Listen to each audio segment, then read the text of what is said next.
의료관광에 대한 법적 근거가 마련된 2009년 이후 이 환자의 만족도는 점점 떨어지고 있습니다.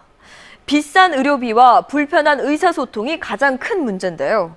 의료관광이 한 단계 더 발전하기 위한 과제와 노력을 알아봤습니다. 이어서 이효용 기자입니다.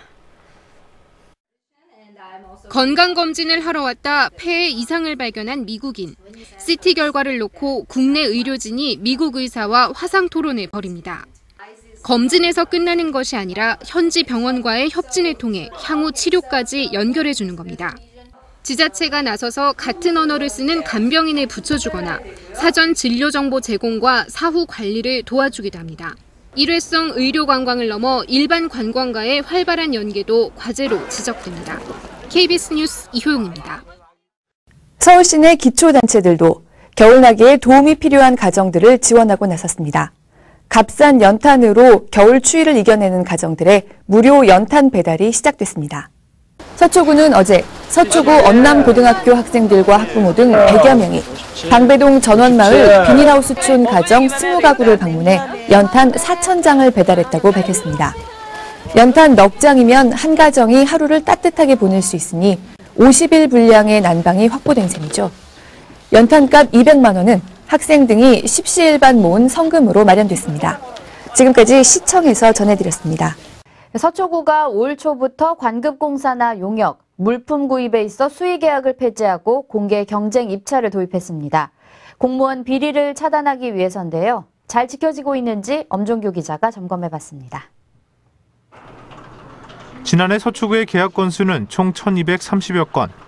이 중 입찰 과정 없이 수의계약한 사례는 974건으로 전체의 79%에 달합니다.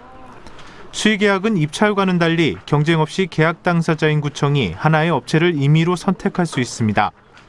이에 비리 발생 가능성이 높다는 판단에 따라 서초구는 지난 2월부터 긴급 공사 등을 제외한 수의계약을 사실상 폐지했습니다. 실제로 시행 5개월간 서초구의 총 수의계약 건수는 39건으로 집계됐습니다. 지난해 같은 기간 422건 대비 10분의 1 이하로 감소한 수치입니다. 공직자 비리 방지를 위해 특단의 조치를 내린 서초구, 수의계약 폐지가 공직 청렴도 향상에 어느 정도 기여할지 관심이 모아집니다. CNN 뉴스 엄종규입니다.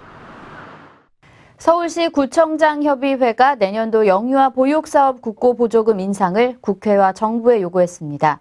지방 재정이 부족한 현재 상황에서 증가된 보육지원금을 구 예산에 반영하기 힘들다는 입장입니다. 박용 기자입니다. 서울의 구청장들이 무상보육에 필요한 예산을 늘려달라는 기자회견을 열었습니다. 영유아 보육사업 국고기준 보조율을 현재 20%에서 50%까지 상향시켜 달라는 것.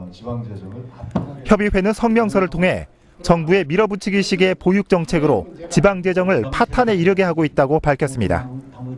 협의회에 따르면 현재 정부 계획인 소득 하위 70% 지원한 대로 하면 자치구 추가 부담금은 930억 원으로 늘어납니다. 국회가 추진 중인 전계층 지원으로 한다면 추가 부담금은 2,320억 원으로 늘어나는 상황.